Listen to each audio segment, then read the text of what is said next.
what is hypothesis testing? It's basically trying to find a probability that the data satisfies certain hypotheses you made. In a crime scene, you are a detective. Your job is to collect data, that means information, and you prove someone is a murderer. We usually take the null hypothesis as the default position. That means what? Presume the innocent until proven guilty.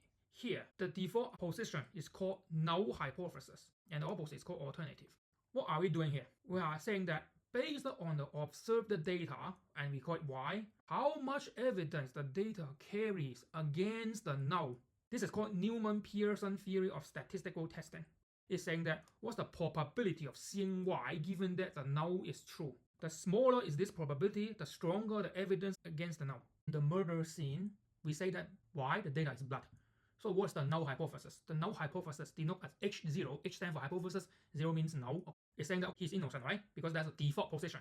The condition probability is saying that we see data Y under the condition he is a good guy. It means if there's a blood in the crime scene, then seeing blood given that he is good, the probability of seeing blood given that he is good supposedly should be very, very, very low, right? Because if that person is a good guy, then why there is blood?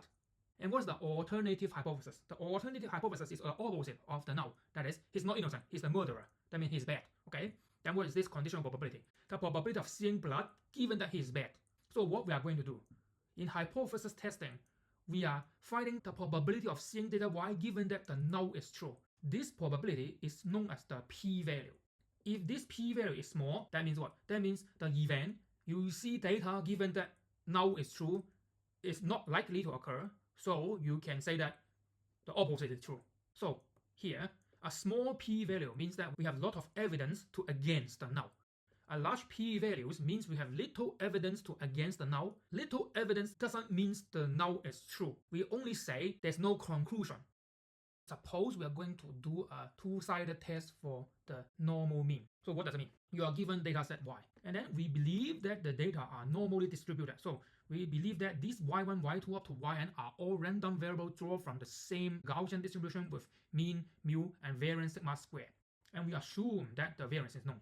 The mean, mu is unknown. So we want to do what? We want to guess this value.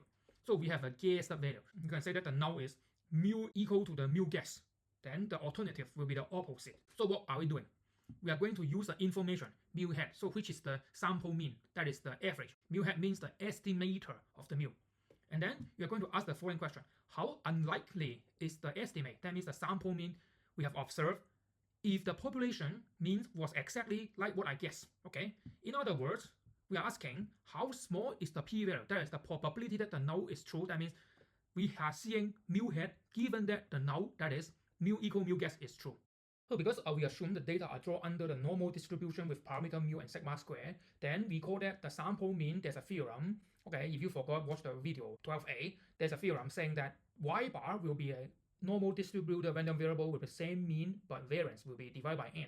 Here, the null hypothesis is that mu is equal to mu guess. So the finite sample statistic of this Y bar, if null is true, is that mu is mu guess. And then what's next? We are going to do standardization. So recall that if x is a random variable, then if we perform the standardization, that means subtract the mu and divide by the standard deviation, we get a standard score.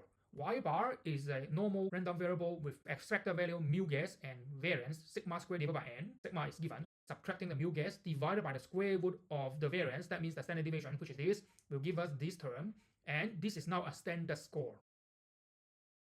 Now, let this whole thing be Z Y bar. Because we are looking for the evidence to against the null, that means we are looking for the probability of Y bar in this interval, but not.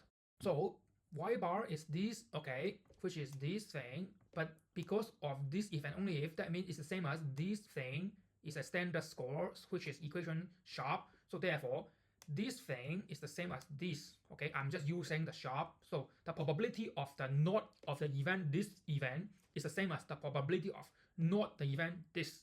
And because we let this whole thing as Z, so we have the same thing here. Okay, so we have this. So this one is just this particular term, and this is a not, right? So we can use complementary rule. The probability of not E is the same as 1 minus probability of E. So we have this thing. So what is the probability of Z within standard distribution? It will be the Z random variable is bounded between these two bounds. This thing is this region, okay, but I'm considering 1 minus. That means I'm considering this region and this region. For a better figure, I'm considering these two small corners. So what does it mean? This is the region that is smaller than this value, and this is the region that is larger than this value. Okay, so I have this line. Okay, and because normal distribution is symmetric, that means it's an even function. That means it's the same if I flip it. So I can write it as 2 multiply this thing.